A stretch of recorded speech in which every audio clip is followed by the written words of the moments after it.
Ustaz, mengganggu aktivitasnya nih. Insya Allah sebentar lagi kita kan masuk bulan Ramadan Ustaz.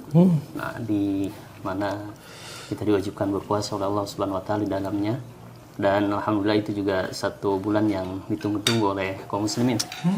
Namun banyak tuh Ustaz, ikhwah kita, saudara kita di sana, malahan datang Ramadan jadi was-was, jadi ada rasa takut gitu Ustaz, karena memang dasarnya punya sakit yang menahun atau lama di lambungnya Ustaz, kayak mah, GERD kayak gitu Ustaz. Mungkin ada tipsnya. Baik. Sebenarnya kita sambil ngomong ini, sambil makan, sambil ngobrol dianjurin sebenarnya. Bahkan disebutkan Nabi khaliful Yahud wan Nasara. Selisihilah orang Yahudi dan Nasara. Termasuk kebiasaan orang Yahudi kalau makan nggak bicara. Jadi selisih mereka, ayo kalau makan ngobrol. Masya Allah. Salah kita kadang kalau ngomong, kalau makan sambil bicara nanti pamali. Nah, Kalau orang Jawa bilang ora ilo. Justru enggak. Dan kebiasaan Nabi kalau sambil makan ngobrol sama istrinya, sama para sahabat. Ini perlu dicontoh. Sunnah sekecil apapun contoh. Dan kalau kita lihat disebutkan Syekhul Islam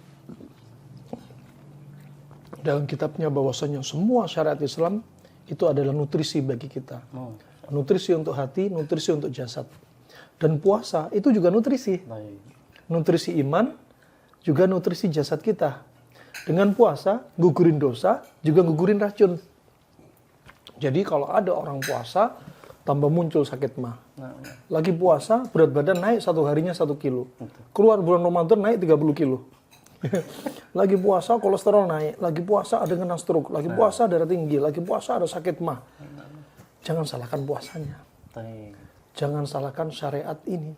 Salahkan sahurnya gimana. Nah, Buka puasanya gimana. Nah, ini yang perlu diperhatiin. Sekarang kita lihat. Sahur. Kalau kita lihat dari sisi sahur aja. Kita ngomong sahur aja bisa jadi buku tersendiri. Saking ajaibnya syariat ini. Pertama lihat. Sahurnya Nabi diakhirkan. nah, Ya. Dan keberkahan di situ. bisa. Sedangkan ahlul kitab, mereka nggak ada syariat sahur. Islam menyempurnakan puasa-puasa umat sebelumnya. Ada sahurnya, tapi diakhirin. Baik. Kemudian Allah juga berfirman, wabil ashari hum yastaghfirun. Dan di waktu sahur mereka banyak istighfar. Ketika bulan Ramadan, waktu sahur bukan banyak makan sahur, banyak istighfar. Baik. Sahur itu dikit aja. Coba dari hadis Anas bin Malik riwayat Abu Daud disahkan Syekh Albani rahimahullah taala, Nabi SAW bersabda, "Ni'ma sahurul mu'min at-tamr." Senikmat-nikmat sahurnya seorang mukmin adalah dengan kurma. Kurma paling ajib kurma. Orang aja bilang itu kan makanan orang Arab.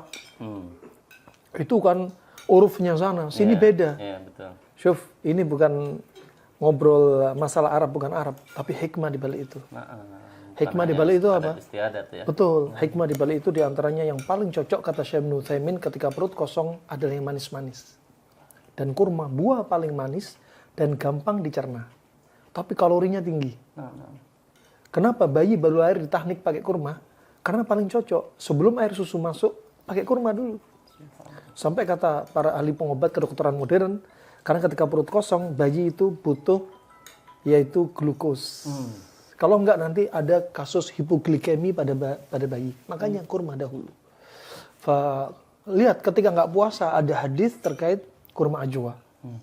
Kalau pas lagi enggak puasa, man tasabbaha bisabi tamratin ajwa lam yadhurruhu fi dzalikal yawm as-sihr wal sum. Ini ada sarapannya kurma ajwa. Dan man tasabbaha, kata Al-Hafidz Ibnu Hajar, tasabbaha yaitu waktu-waktu subuh. Waktu subuh itu katakan waktu syuruk. Itu sudah bisa makan kurma, cocok. Yaitu fi awalil bukrah. Juga Nabi ketika buka puasa, Nabi minum air apa kurma? Kurma. Nah, ini dia. Kemudian makannya kapan? Makan besar. Dikatakan Syekh Ibnu Utsaimin, makan besarnya kapan? Ketika melihat riwayat hadis, karena Nabi SAW yuftiru bit tamrat birrotobat qabla yusalliya. Nabi SAW berbuka dengan kurma rutob, beberapa kurma rutob. Kalau nggak ada, kurma kering. Kalau nggak ada, baru air. Disebutkan kata Syekh Ibnu Utsaimin, wa fi hadal hadits Faidah latifah, faidah daqiqah. Ada faedah yang manusia nggak mengira, yaitu apa? Qabla yusalliya. Artinya, kata beliau, habis makan kurma, sholat. Tunda dulu, jangan. Iya, jangan semakan kurma, kemudian sambosa, kemudian apa? Gorengan. Gemblong, gorengan, ya masih es sirup lah, masih makan besar. Jangan. Habis makan kurma. Lihat kebiasaan orang di Makkah Madinah, tanah suci, ketika kayak kita ini sufro digelar, dan itu kebiasaan orang masa silam. Orang kaya, orang miskin makan di atas sufro. Dan harusnya kita bukan makan sendiri-sendiri kayak gini. Dituang di sufro, kita makan jamaah. Dan itu sunnah. Kalau kita menjalankan kebaikan sunnah demi sunnah bakal kita dapati faedahnya. Dan makannya kapan? Kita lihat ketika buka puasa makan apa kita makan? Kurma, disediain yogurt, roti dari gandum dikit. Udah selesai, terus sholat. Jadi jangan berat-berat. Kaget. Jangan juga minum banyak. Kaget penjara. Kenapa? Dari ba'dal fajar, dari fajar, adzan fajar sampai maghrib, tubuh kita panas. Kenapa? Untuk membuang racun plus buang dosa. Nah, wah subhanallah, ini detox dosa, detox racun, tubuh kita panas, sedang panas-panasnya. Justru ketika panas, nggak langsung minum air, Nabi. Pilihnya kurma basah. Makanya doanya, dhahabat dhama'u, wabtalatil uruq, wathabadal ajru. Biar ini basah sama kurma basah. Nah, kalau mau minum, kalau nggak ada kurma rutub, kurma kering, baru apa? Hasahasawatin min ma'. Berapa teguk aja, bukan kuluk-kuluk semua. Di sinilah mulai muncul penyakit di bulan Ramadan. Harusnya syariat ini indah, jadi penyakit. Kenapa? Salah kita sendiri, bukan salah syariat. Jadi sahur itu yang enteng-enteng. Sahur jangan berat. Antum lihat, kalau ada orang sahurnya berat, onta, kambing, ayam, bebek, ba'dal fajar apa yang terjadi? Ngantuk nggak? Ngantuk, yang buang air, yang sakit perut. Kenapa?